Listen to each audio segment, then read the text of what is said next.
Hey y'all, welcome back to my channel and I'm glad to have you. So we are continuing that little mini series with decimals and we are going to multiply decimals today. So we already added and subtracted and now we're going to look at multiplying decimals. So just remember that I'm making these videos because my classroom's empty and it's so sad and I miss teaching. So I'm going to teach y'all, and this is just to help the parents and help my students and anybody else that this helps.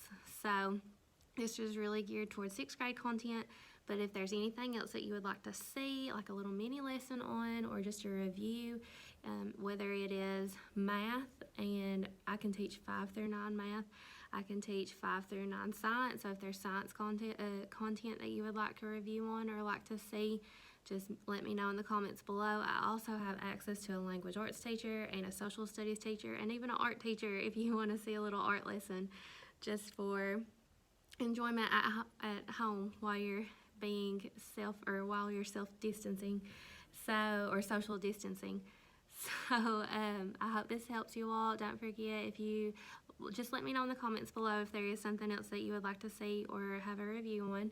And don't forget to hit that red subscribe button and give this video a thumbs up if this helps you. So let's just get started.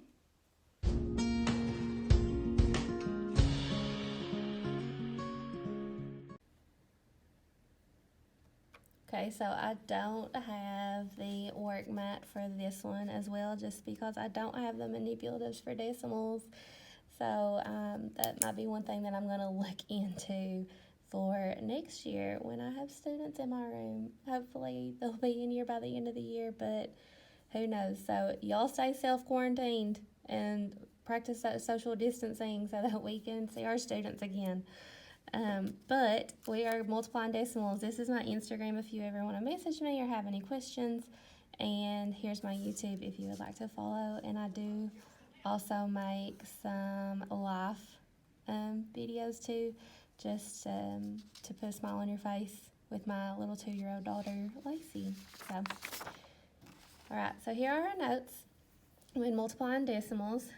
So you just multiply normally. You ignore the decimals. The decimals do not have to be lined up, and that's a huge thing with this one that's different than adding and subtracting decimals. You don't have to line those decimals up. And you ignore them and you don't bring them straight down, and you'll see here. So once you multiply normally, you're going to count how many numbers there are behind the decimals in your problem. And I'll show you what I mean here in a minute.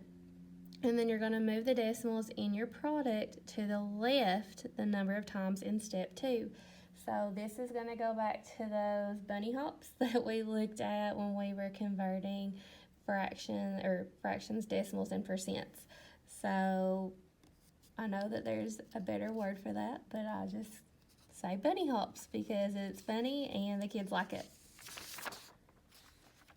Okay, so we have example 1 here.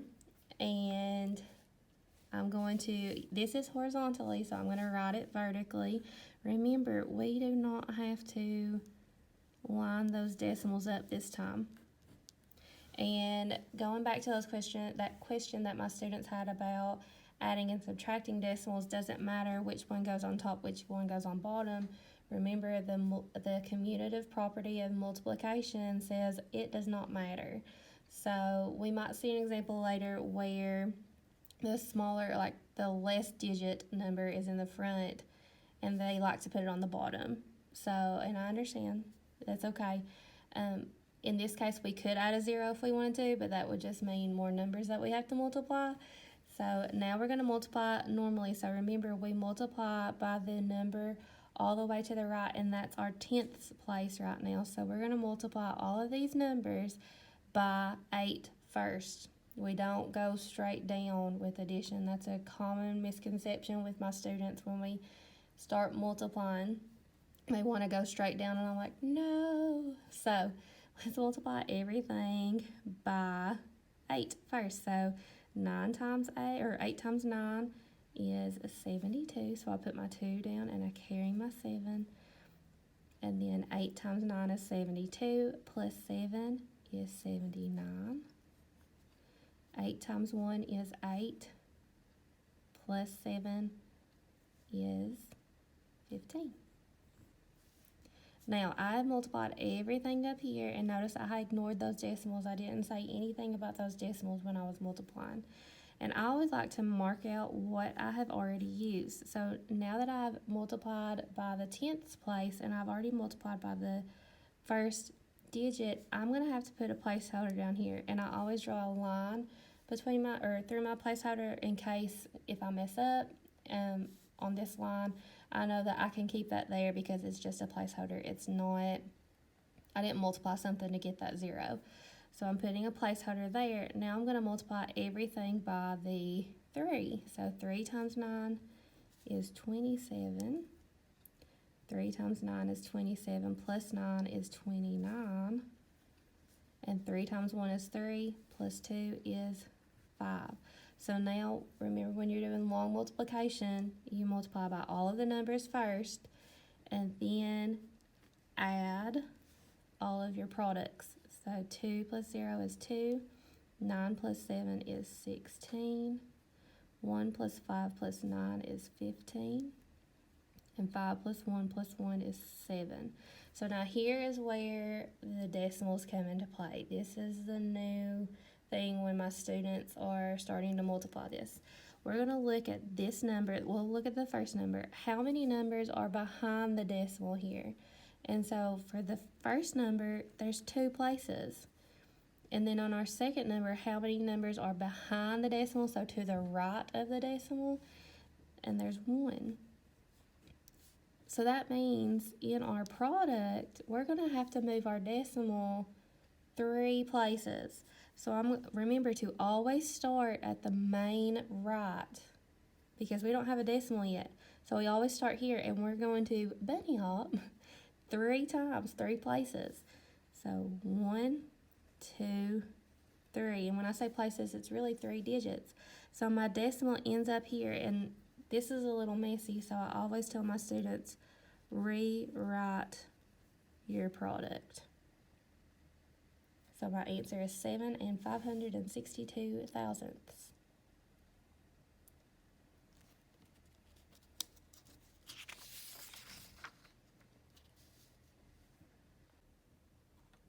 Okay, just like with adding and subtracting decimals, the big thing is to stay organized and keep everything lined up. I think that's a really huge problem that kids have when they're adding larger numbers, multiplying larger numbers, and even dividing larger numbers. So I'm going to use that same strategy that we used with adding and subtracting decimals, and I'm going to use line paper. And so you can really do this at home. And any student in my district, if you need some line paper for home, just let the school know, and we can drop it off with the lunches that we're delivering and the breakfast items that we're delivering. And so that's an awesome thing that we're doing in my district. So let's just rewrite our multiplication problem here. In this case, the decimals do end up lining up. And you're still going to do that same thing. Each digit has its own spot, has its own line. But in this case, it did line up. Remember, it doesn't matter. They do not always have to line up. So we're going to multiply everything by the 1 first. So 1 times 1 is 1. 1 times 3 is 3. Now I've multiplied everything by that 1. So I'm going to mark it out. And since I marked it out, it means I need a placeholder. So now I'm going to do 2 times 1, which is 2. And notice that I'm still putting those numbers under the decimal. It's okay. I'm just keeping these lined up because remember, we don't have to bring the decimal straight down, so we don't need to have that line there for that decimal. So I did 2 times 1 is 2. 2 times 3 is 6. So remember, when you're doing long multiplication and you've used all of your numbers on the bottom, you add your products. So 1 plus 0 is 1. 3 plus 2 is 5. 6 plus nothing is 6. And so I'm going to go up here and I'm going to count how many places are to the right of the decimal. How many numbers do I have? And so here I have 1. Same thing here. How many numbers do I have behind the decimal here? And that's 1. So in my product, I'm going to have to move a total of 2 places. So remember, you start all the way to the right, And in this case, you're going to use these blue lines to help you bunny hop. So I'm going to move 1 and then 2, and I'm going to put a decimal. So remember, I tell my students, rewrite your product so that it's not messy and it doesn't look like all of that. So our answer is 6 51/100.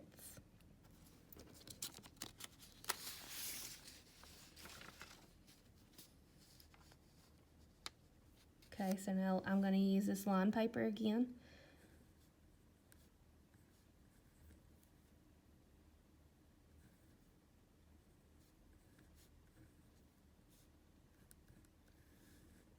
And this one's a really great example because, and I'll talk about that here in a second. So even though our decimals lined up here, remember, it is not necessary. You do not have to line those decimals up. So 6 times 8, remember it rhymes. 6 times 8 is 48. So I'm going to put an 8 here, carry my 4. Then I have 6 times 1, which is 6, plus 4 is 10. Now in this case, I did carry that 1 up here. I did put the tens place up here, but I could have just put it down here automatically, because do I really necessarily have to multiply that 6 times 0 since it is the first number or the first digit in that number? No, because there's not a ones place, it's 0. But I can still do that. So 6 times 0 is 0, plus 1 is 1. Now, I'm finished with that 6. I've multiplied everything, and I can mark out my tens that I put up top. Now, here's where I wanted to talk about this example, because now my number is 0. Do I have to multiply that 0? No, because 0 times 8 is 0, 0 times 1 is 0, 0 times 0 is 0. So anything times 0 is 0. So then that whole line is going to be 0, and then I have 0 again. Do I have to multiply those zeros? No. So I'm technically done with this question. I just need to move my decimals.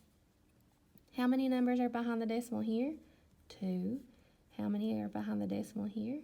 2.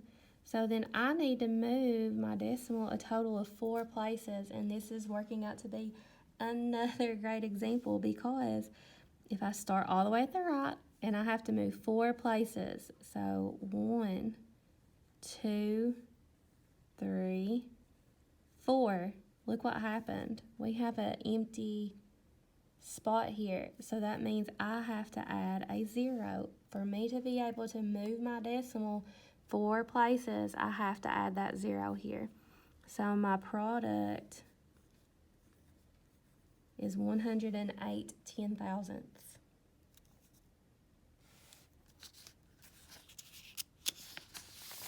We're going to look at 2 more examples. So, blades of grass grow 3 75/100 inches per month. If the grass continues to grow at this rate, how much will the grass grow in 6 25/100 months? So, I know that I'm going to be multiplying here just because this is all about multiplication, but also I have this many months.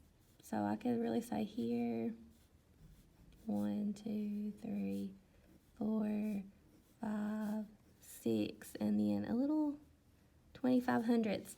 So then each month here, I'm going to be multiplying 3 and 7, or I'm going to grow 3 75/100 inches per month. And another thing here, per. Always, whenever I label or list out all of the words that mean addition, subtraction, multiplication, and division, per is in that multiplication list. So I know I could, sit here and add 3 75/100 6 times, but I still have that 25/100. So I really would have to multiply to find out how, or even divide how much 25/100 of that 3 75/100 is. So the fastest and more efficient way here is just to multiply.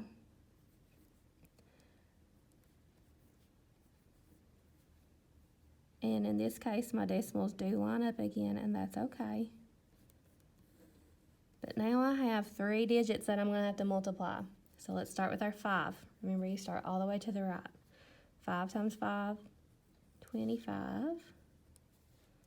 5 times 7, 35, plus 2, 37. 3 plus 5 is 15, plus 3 is 18. I'm finished with that 5 and the 3 and the 2. So remember, when you mark out that first number and you move to that second number that you're multiplying, you have to put a placeholder. So now 2 times 5 is 10. 2 times 7 is 14, plus 1 is 15. 2 times 3 is 6, plus 1 is 7. So now I'm going to mark that one out again because I multiplied everything by 2. And now I still have that 6. So in this case, I have 2 numbers marked out. So I'm going to have to put 2 placeholders. Remember, I put that line there to help me remember, hey, that's a placeholder. So now 6 times 5 is 30. Oh, I forgot to mark these out. Now 6 times 7 is 42, plus 3 is 45. And 6 times 3 is 18, plus 4 is 22. Now I'm going to add all of my products. So that's 5, 7, 13. So 1 plus 1 plus 7 plus 5 is 13. 3 and 2. Now here I have 2 places, and here I have 2 places behind the decimal. So that means in my product I'm going to have to move it 4 places. So I'm going to start all the way at the right, and remember the blue lines are where the decimals are going to go. So 1, 2, 3, 4. So my decimal ends up here, and remember, we like to rewrite our answer. And since this is a word problem, I always tell my students, do not forget the units. So in this case, we need to decide, is it inches or is it months?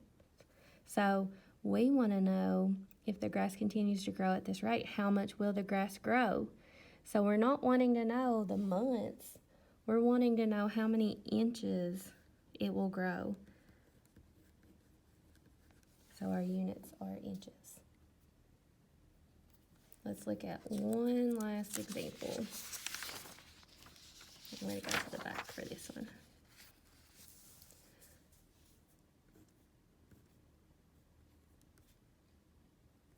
Remember, you do not have to line up your decimals. But in this case, they do line up, and that's okay. You can put a 0 there. You do not have to with multiplying decimals. So 7 times 9 is 63. 7 times 4 is 28. Plus 6 is 34. 7 times 1 is 7, plus 3 is 10. 7 times 1 is 7, plus 1 is 8. We finished working with the 7, so I put a placeholder. Now I'm working with the 2. So 2 times 9 is 18. 2 times 4 is 8, plus 1 is 9. 2 times 1 is 2. 2 times 1 is 2. Now I'm finished using that 2, so now I'm going to have 2 placeholders. So 8 times 9 is 72. Oh, I forgot to mark that one out. 8 times 4 is 32, plus 7 is 39. 8 times 1 is 8, plus 3 is 11. 8 times 1 is 8, plus 1 is 9. So then I'm going to add up all of these products. 8 plus 4 is 12. 1 plus 9 plus 2 is 12. 1 plus 8 plus 2 plus 9 is 20. 2 plus 2 plus 1 is 5. And then 9. So how many places are behind the decimal here? 2. How many places here? 2, and how many places total is 4. So I'm going to start all the way to the right, move my decimal 4 places to the left. 1, 2, 3, 4. So my product is 95 and 223 10,000ths. Thank y'all for watching. Don't forget that I do make a mistake in my videos for my students to identify for extra credit, and remember that is still available even though we're doing NTI days. So, and teachers, feel free to use that in your classroom. You can message me for the mistake, or you can find it yourself, whatever works out for you all. But I hope that this helped you all. Do not forget to hit that red subscribe button, give this video a thumbs up, comment in the comments below if there's any other topic that you want to see in these videos. So I hope that you all enjoy, and we will see you next time. Bye, y'all.